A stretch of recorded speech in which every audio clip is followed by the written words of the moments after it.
사랑하고 축복합니다. 우리 옆에 있는 분들과 인사하겠습니다. 예수님을 따라가십시다.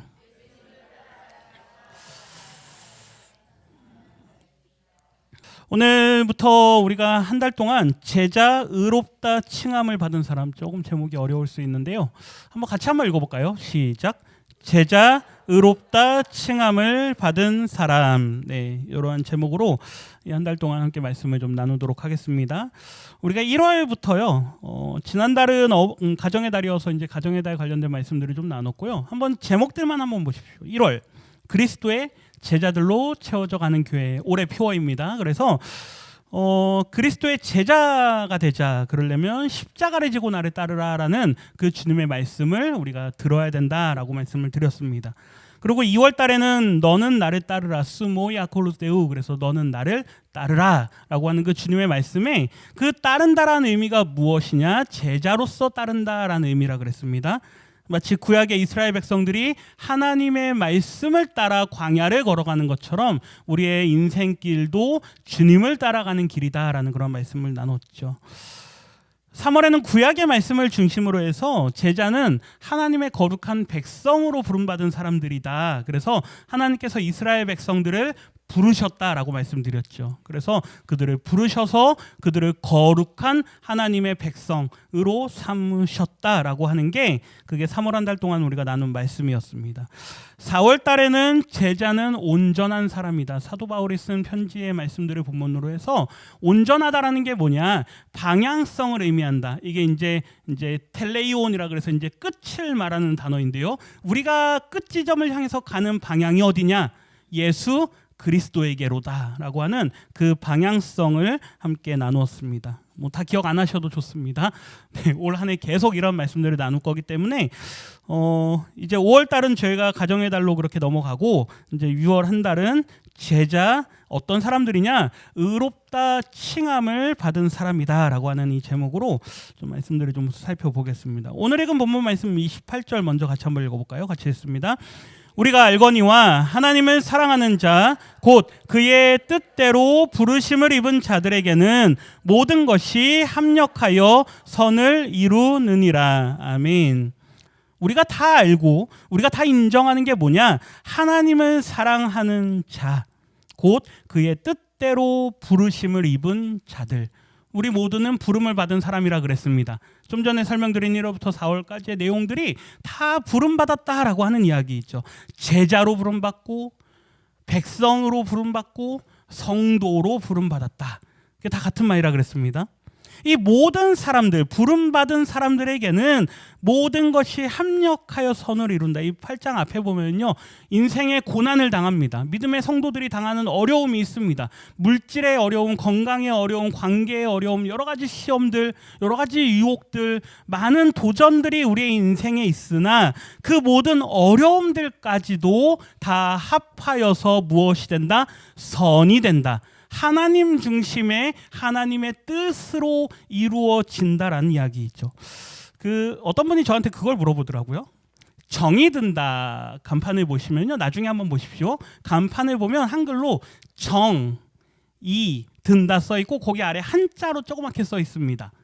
그게 한자 뭔지 보셨습니까? 네, 한번 나중에 보십시오. 뜻정이거든요. 뜻정. 왜 거기다 뜻정을 썼느냐? 하나님의 뜻이 이 땅 가운데 이루어지리라. 그래서 정이 든다입니다. 그러니까 우리가 이제 우리끼리 정이 든다 그런 의미도 있지만 하나님의 뜻이 이 마을에 스며든다. 하나님의 뜻이 이 마을에 드러난다라는 의미로 이제 뜻정자를 거기다 써놨습니다. 몰랐죠? 네, 그런 의미입니다. 정이 든다는 사실 우리말이에요. 한자가 없어요. 네, 그래서 제가 정을 어떤 정을 쓸까 하다가 뜻정자를 쓴 겁니다. 누구의 뜻이요? 하나님의 뜻. 하나님의 뜻이 우리의 인생을 통해서 하나님의 그 뜻이 어떻게 된다고요? 드러난다, 나타난다, 합력하여 선을 이룬다라고 하는 것은 결국 성도들 가운데 하나님의 마음이 펼쳐진다라는 것을 이야기하는 겁니다.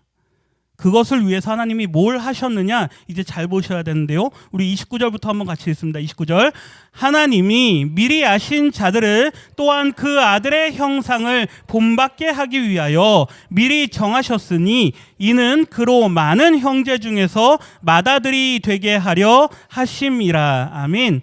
하나님께서 미리 아신 자들, 당신은 사랑받기 위해 태어난 사람, 그 사랑 받고 있죠. 태초부터 시작된 하나님의 사랑. 이게 무슨 말입니까? 하나님께서 세상을 창조하기 이전부터 저와 우리 성도님들을 미리 아셨다. 우리를 미리 택하셨다. 그 미리 아신 하나님께서 그 아들의 형상을 본받게 하기 위해서 우리를 미리 정하셨다. 뒤에 보십시오. 많은 형제들 중에서 그로라고 하는 건 그는 예수님입니다. 예수님이 많은 형제 중에 뭐가 되게 하려 하심이라? 맏아들이 되게 하려 하심이라. 첫사람이 누구입니까? 아담. 아담이요. 하나님의 창조 계획 안에서는요. 첫 번째 사람으로서 하나님의 뜻에 순종하며 살도록 설계되었습니다. 하나님께서 그에게 의도한 건 너는 지금부터 내 말에 순종하며 살아라. 그런데 아담이 어떻게 합니까? 불순종하죠. 네. 그래서 하나님께서 그걸 아시고 누구를 보내겠다? 내 아들을 보내겠다. 그 아들이 뭐가 되느냐? 맏아들이 된다. 우리 육신으로 보면 아담이 맏아들입니다. 그런데 그 아담을 하나님께서 맏아들 삼지 않으십니다. 누구를 맏아들 삼으십니까? 예수님을. 아이들을 키우신 분은 아실 겁니다. 첫째가요, 뭘 잘하면 동생들이 그걸 다 따라갑니다. 첫째가요, 뭘 잘못하면 동생들도 그걸 따라갑니다. 그래서 혼나죠. 누가 혼납니까요? 첫째가 혼날까요? 둘째가 혼날까요? 첫째가 혼납니다. 왜요? 잘못은 둘째가 있는데 첫째가 혼납니다. 왜 그럴까요? 너가 그렇게 하니까 누가 따라가잖아. 동생이 따라가잖아. 그래서 첫째가 혼납니다. 그만큼 첫째에게 뭐가 있습니까? 책임이 있죠. 그게 무겁습니다. 예수님께서 이 땅에 오시지 않아도 되는 거였는데요. 만약에 맏아들 아담이 그 일을 잘 해나갔다면 굳이 안 오셨어도 되는 일이었습니다. 그런데 그의 불순종함으로 인해서 결국 이 땅에 죄가 들어오고 누가 올 수밖에 없었다? 예수님께서 올 수밖에 없었다. 그래서 우리가 예수님을 믿고 예수님을 따라간다면 이제 우리가 다 하나님의 아들들이 되고 예수님이 우리의 뭐가 된다? 맏아들이 된다라는 이야기를 하는 거죠. 이해가 되십니까? 오늘은 이제 첫 시간이기 때문에 제가 칭의에 관한 전체적인 그림을 성도님들께 그려드릴 겁니다. 다음 주부터는 하나하나 자세히 볼 건데 그 맏아들이 되게 하시려고 우리를 부르셔서 보십시오. 그 아들의 형상을 뭐하게 했다? 본받게 했다. 지난 4월 달에 온전한 사람이 되라라고 하는 건 누구를 따라가자? 예수님을 따라가자. 우리의 인생의 방향성이 누구에게 있다? 예수님에게 있다. 예수님의 충만하신 분량에까지 뭐하자? 자라가자라고 하는 게 그 말씀이라 그랬죠. 30절 말씀 같이 읽겠습니다. 또 미리 정하신 그들을 또한 부르시고 부르신 그들을 또한 의롭다 하시고 의롭다 하신 그들을 또한 영화롭게 하셨느니라. 아멘. 미리 정하신 저와 우리 성도님들, 우리를 뭐 하셨습니까? 부르셨습니다. 그리고 우리를 부르셔서 우리를 어떻게 하시느냐 따라해 봅시다. 의롭다 하신다. 어떻게 하신다고요? 의롭다고 하신다고. 우리는 부름받기 전에는 다 뭡니까? 죄인입니다. 왜요? 첫사람 아담이 범죄한 이후로 우리 모두는 다 모이기 때문에 죄인이기 때문에 부름받기 전에는 우리는 다 죄인이었습니다. 그런데 이제 우리를 뭐 한다고요? 의롭다라고 인정해 주신다는 이야기죠. 뒤에 영화는 나중 문제니까 거긴 보지 않습니다. 우리를 의롭다 하신다. 그래서 이 6월 한 달 동안 우리가 함께 나눌 이 말씀의 제목 다시 한번 보십시오. 제자, 의롭다, 칭함을 받은 사람. 우리 모두는 부름을 받았는데 부름받은 이유가 뭐냐? 하나님께서 의롭다라고 여겨주시고 이제 우리가 의로우신 예수님을 닮아가기까지 하나님께서 우리를 성장시키시고 그 성장함 안에서 예수님께서 우리의 맏아들로서 영광을 받게 하기 위한 것. 이것이 하나님의 거룩하신 계획인 줄 믿습니다. 이 큰 그림을 우리 성도님들이 마음속에 그려 넣으셔야 됩니다. 신학에선 이걸 칭의라고 합니다. 칭한다. 뭐라고요? 의롭다. 그래서 justification이라고 그래서요. 의롭다라고 여겨주신다라는 말이죠. 저와 함께 주일 오후 예배 때요. 첫 해부터 해가지고 저희가 소요리 문답을 했습니다. 소요리 문답에 구원의 서정의 내용들이 쭉 담겨 있었습니다. 한번 보십시오. 구원의 서정을 9가지로 보통 나누는데요. 거기 보시면 소명, 중생, 회심, 신앙, 오랜만에 보는 분들 계실 겁니다. 이 부분은요, 하나님의 은혜의 영역입니다. 우리가 할 수 없는 영역이죠. 내가 믿겠다고 믿는 게 아닙니다. 내가 교회 가겠다고 가는 게 아닙니다. 나도 모르게 하다 보니 교회 가게 되고, 나도 모르게 하다 보니 고산제일교회에 앉아 있고, 나도 모르게 하다 보니 권사가 돼 있고, 집사가 돼 있고, 이렇게 봉사를 하고 있고 예배를 드리고 있는 겁니다. 내가 자발적으로 자원해서 하는 건 하나도 없습니다. 물론 조금 피곤할 수는 있죠. 그럼에도 내가 오늘 교회에 가야지라고 하는 의지적인 결단은 하나님께서 우리에게 주신 믿음을 따라 일어나는 일이고, 이 모든 일을 행하시는 분은 누구시냐? 하나님이십니다. 그래서 이거를 은혜의 영역이다라 그랬죠. 그렇게 은혜를 받은 사람들에게 하나님께서 뭘 말씀하시느냐? 이제 너는 의로운 자다. 칭의를 베풀어 주십니다. 그런데 그 의로움을 유지해 가면 동시에 뭘 얻게 되느냐? 이제 나는 하나님 나라의 백성이다라고 하는 천국 백성의 그 시민권을 획득하게 됩니다. 나는 이제 티켓을 받은 겁니다. 나는 어디 갈 수 있다? 하나님 나라에 갈 수 있다. 나중에 혹시 소설이든 영화든 철로역정이라고 하는 걸 한번 보거나 한번 읽어보십시오. 이제 그 순례자가 길을 가는데 여러 가지 중간에 어려움들을 경험합니다. 결국에는 내가 원하는 곳에 가기까지 얼마나 많은 어려움이 있는가. 그 모든 내용들이 이 구원의 서정에 담겨 있는 거죠. 하나님께서 우리를 거룩하게 하시고 우리의 성도의 인내라고 하는 이 견인이라는 부분이 있고, 마지막에 영화롭게 한다. 아까 오늘 본문 말씀에도 끝에 보면 의롭다 하신 그들을 영화롭게 하셨다. 그래서 영화라고 하는 그 단계까지 우리를 인도하시는 게 구원의 서정이라는 내용입니다. 이거 다 모르셔도 됩니다. 오늘 우리가 6월 한 달 동안 다루고자 하는 내용이 그 중간에 있는 칭의라고 하는 부분이란 이야기이죠. 그러니까 제자가 뭐냐? 결국 의롭다 칭함을 받은 사람이 뭐다? 제자다. 우리 성도님들 제자이십니까? 예, 예수님의 제자라면 우리는 의롭다함을 받은 사람이다라는 걸 믿음으로 고백하실 수 있어야 될 줄 믿습니다. 한번 보십시오. 첫 번째, 하나님의 부르심입니다. 하나님께서는요, 언제나 부르셨습니다. 근데 부르실 때는 그냥 부르지 않고 언약과 함께 부르십니다. 약속하십니다.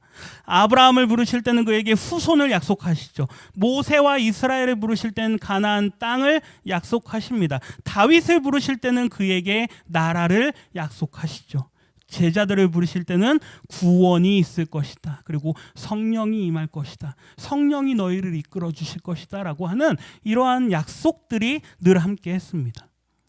29절 말씀 다시 한번 보십시오. 하나님께서 미리 아신 자들을 또한 그 아들의 형상을 본받게 하기 위해서 뭐 하셨다? 부르셨다. 하나님께서 뭐 하셨다고요? 우리를 부르셨다라고요. 30절 상반절에 보면 미리 정하신 그들을 뭐 하셨다? 부르신다. 먼저는 하나님의 부르심입니다. 우리가 1월부터 4월까지 내용이 다 부르심에 대한 내용이었습니다. 그 부르신 그들. 그래서 우리는 하나님의 계획 안에 있다라고 말하는 것이죠. 이걸 신학에선 좀 어려운 말로 예정이다라고 이야기를 합니다. 하나님의 예정하심. 우리 에베소서 말씀 한 군데 볼까요? 에베소서 1장 5절인데요. 같이 한번 읽어봅니다. 그 기쁘신 뜻대로 우리를 예정하사 예수 그리스도로 말미암아 자기의 아들들이 되게 하셨으니. 아멘. 로마서에서도 같은 말을 하는데요. 에베소서에도 같은 말을 합니다. 하나님께서 기쁘신 그분의 뜻대로 우리를 뭐 하셨다? 예정하셨다. 우리를 계획하셨다. 그런데 그 계획하심의 결과가 뭐냐? 우리로 하여금 그분의 아들들이 되게 하기 위해서. 그러면 첫째 아들은 누구라고요? 예수님. 예수님이 첫째 아들이 되고 그 이후로 우리도 하나님의 아들들이 되기를 원하신다. 그래서 맏아들 되시는 예수 그리스도가 높임을 받기를 원하신다라는 게 하나님의 뜻입니다. 이대로만 살면 얼마나 좋겠습니까? 우리가 늘 여기가 천국이고 여기가 좋사오니 하면서 이렇게만 살면 얼마나 좋겠습니까? 그런데 우리의 인생이 그렇게 되지 않습니다. 인간의 죄가 드러납니다. 예수님을 믿고 하나님께 부르심을 받았다 하더라도 우리 안에는 여전히 죄성이 있기 때문에 타락한 아담의 본성이 우리 안에 유전자로 여전히 물려오고 있기 때문에 우리는 언제나 하나님 앞에 범죄하게 되는 것이죠. 성경의 역사를 한번 보십시오. 아담이 하나님 앞에 불순종하여 타락합니다. 노아 시대 때는 쾌락과 방종이 끝을 향해 달려가던 시대이죠. 광야 백성은 이스라엘 백성들은 애굽에서 나왔지만 하나님 앞에 불순종했습니다. 사사 시대는 죄가 계속해서 반복되는 사이클을 보여주죠. 이스라엘이 분열되고 포로로 잡혀가게 되는 이유가 뭡니까? 우상 숭배와 불순종의 문제입니다. 예수님을 알아보지 못하고 십자가에 처형한 자들 역시 예수님을 믿지 못하였기 때문이죠. 결국 우리 인간의 죄는 그 어느 누구도 스스로를 구원에 이르게 할 수 없다라는 것을 우리에게 보여주고 있다는 것이죠. 그래서요, 사도 바울이 로마서 3장에서 이렇게 기록합니다. 우리 3장 10절 말씀 같이 한번 읽겠습니다. 기록된 바 의인은 없나니 하나도 없으며. 아멘. 의인은 없다. 의롭다 칭함을 받을 만한 사람이 있다 없다? 없다. 한 사람도 없다. 그 뒤에요 10절부터 이어서 읽어보면요, 빨간색 글씨만 읽어주십시오. 제가 읽으면 빨간색만 큰 소리로 한번 읽어주십시오. 의인은 하나도, 깨닫는 자도, 하나님을 찾는 자도, 다 치우쳐 함께 무익하게 되고 선을 행하는 자는 하나도 없도다. 그렇죠? 마치 헛되고 헛되다 그런 것처럼 없고 없다. 뭐가 없다? 의인이 없다. 의롭다 할 자가 하나도 없다. 13절부터 15절 보십시오. 뒤에만 해주십시오. 그들의 목구멍은, 그 혀로는, 그 입술에는, 그 입에는, 그 발은. 제가 문자 보내드리면 이렇게 아침마다 피드백을 주시는 분들이 있습니다. 뭐 아멘 하는 분도 있고 어떤 내용을 적어주는 분들도 있고 길게 보내는 분도 있습니다. 어떤 분이 그렇게 합니다. 우리의 입술에 나오는 말이 다 기억이 안 나는데요. 우리의 입술에 나오는 말이 생명을 살리고 또 어떤 사람들에게 유익을 끼치는 그런 사랑의 말들이 나왔으면 좋겠다. 예. 보십시오. 우리의 목구멍은 뭐다? 열린 무덤이다. 혀로는 속임을 말하고 입술에는 독사의 독이 있고 그 입에는 저주와 악독이 가득하고 그 발은 피 흘리는데 빠르다. 이게 누구입니까? 우리 인간입니다. 우리 죄인들의 모습이죠. 그래서 뒤에 이어서 보면요, 파멸과 고생이 그 길에 있다. 평강의 길을 알지 못한다. 그들의 눈앞에 하나님을 두려워함이 없다. 지금 이 세대가 그곳을 향해 가고 있습니다. 하나님은 없다. 이 땅에 하나님은 없다. 쾌락과 방종을 향해 나아가고 있는 지금 이 시대이죠. 우리 20절 말씀 읽겠습니다. 그러므로 율법의 행위로는 그의 앞에 의롭다 하심을 얻을 육체가 없나니 율법으로는 죄를 깨달음이니라. 아멘. 하나님 앞에 의롭다함을 얻을 육체가 단 하나도 없다. 율법으로는 오직 뭐만 깨달을 뿐이다? 죄만 깨달을 뿐이다. 나는 죄인입니다. 나는 죄인입니다. 그런데 사람들이 내가 죄인임을 인정하지 않는 그러한 시대이죠. 그럼에도 불구하고 이런 죄로 향해 나아가고 있는 우리를 하나님께서 뭐 하신다고요? 부르신다고요.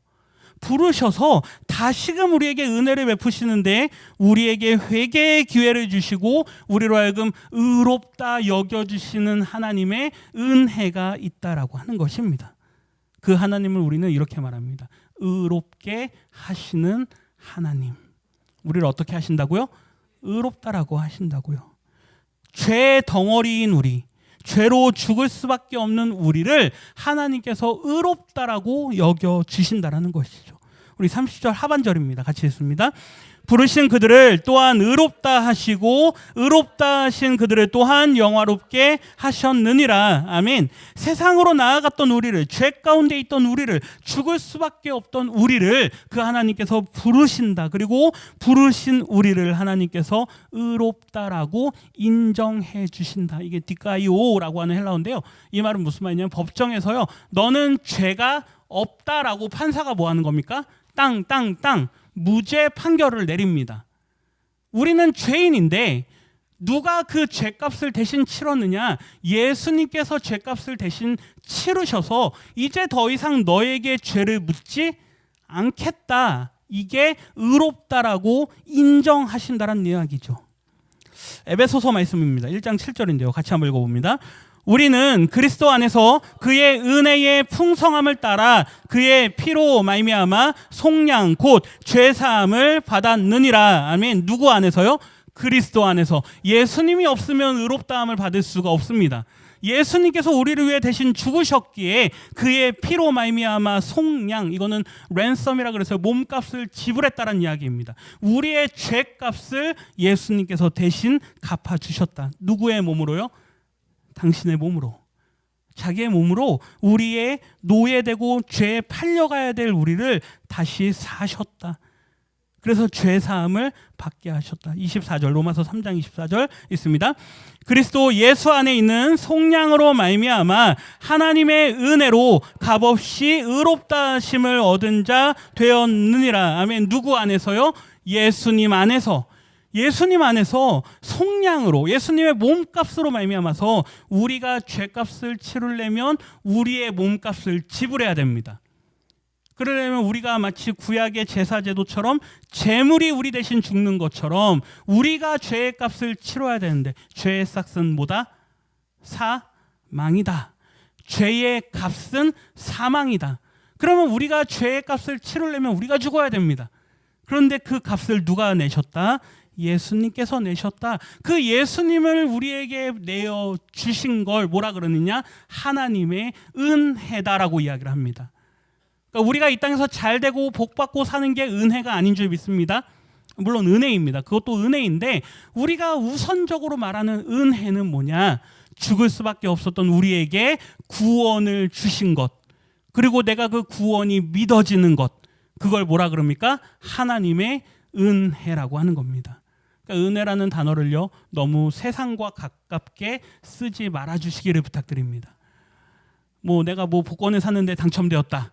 하나님의 은혜입니까? 은혜입니다. 네, 그걸로 내가 하나님의 영광을 위해서 쓸 수 있으면 얼마나 은혜가 되겠습니까?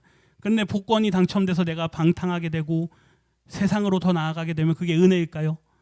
그건 은혜가 아니죠. 네. 로마서 5장 19절 말씀에 보면요, 한 사람이 순종하지 아니함으로, 누구입니까? 이게 한 사람, 아담. 그렇죠. 아담이 순종하지 아니함으로 우리 모두가 죄인이 된 것처럼 이제 한 사람이 순종하심으로 우리 모든 사람이 뭐가 된다? 의인이 된다. 이 한 사람이 누구입니까? 예수님입니다. 그래서 갈라디아서에서요, 사도 바울이 이렇게 얘기하는데요. 우리 두 구절 읽고 마치겠습니다. 16절 한 절입니다. 사람이 의롭게 되는 것은 율법의 행위로 말미암음이 아니오 오직 예수 그리스도를 믿음으로 말미암는 줄 알므로 우리도 그리스도 예수를 믿나니 이는 우리가 율법의 행위로서가 아니고 그리스도를 믿음으로써 의롭다 하심을 얻으려 함이라. 율법의 행위로서는 의롭다 함을 얻을 육체가 없느니라. 아멘. 오직 예수 그리스도를 믿음으로 우리가 뭘 얻을 수 있다? 의롭다 하심을 얻을 수 있다. 칭의입니다. 우리가 제자로 부름받았다. 그 말은 이제 우리를 의롭다라고 여겨주신다라는 말이죠. 그 의롭다 여김을 받으려면 누구와 상관이 있어야 됩니까? 예수님과 상관이 있어야 되는 줄 믿습니다. 오늘은 첫 시간이기 때문에 제가 전반적인 칭의에 대한 그러한 개요를 말씀을 드렸습니다. 이제 다음 주부터 이 칭의에 대한 내용들을 하나씩 볼 건데요. 구원의 서정의 내용을 다시 보시면 이 칭의는 어찌 보면 이제 우리가 변화되어져 가는 그 중간 과정에 있는 겁니다. 이제 여기서 치열하게 싸웁니다. 이 칭의를 믿고 하나님 나라가 우리에게 보장돼 있다는 그 소망을 가지고 이제 거룩의 길로, 성화라고 하는 그 거룩의 삶을 얼마나 열심히 살아가느냐 마느냐의 문제입니다. 아마 지금 이 칭의의 단계에서 머물러 있는 분들이 계실 겁니다. 이 믿음의 문제가 아직 해결되지 않은 분들이 계실 수도 있겠죠. 이 6월 한 달 동안 한번 이 문제를 가지고 한번 기도해 보십시오. 그래야 거룩도 의미가 있고 성도의 인내라는 것도 의미가 있습니다. 믿음의 문제가 해결이 되지 않는데 어떻게 거기다 맨날 인내해라, 견뎌라, 버텨라. 죄송합니다. 목사들이 제일 많이 하는 말이 뭔지 압니까? 한번 기도해 보겠습니다. 네. 근데 그걸 누구도 따라할까요? 성도님들도 따라합니다. 목사님 한번 기도해 보겠습니다. 네. 그게 아닙니다. 하나님께서 우리에게 원하시는 건 너는 나를 따르라 라고 했을 때 그분에게 즉각적으로 반응하는 걸 원하신다는 이야기이죠. 이 한 달 이제 우리가 칭의의 문제에서 한번 나는 제자로서 하나님 앞에 어떤 믿음을 가지고 살아가는가, 한번 이걸 가지고 우리가 함께 고민하고 또 말씀 안에 살아갈 때 우리 성도님들 가운데 말씀을 깨닫는 은혜가 함께 하시기를 주님의 이름으로 축원합니다.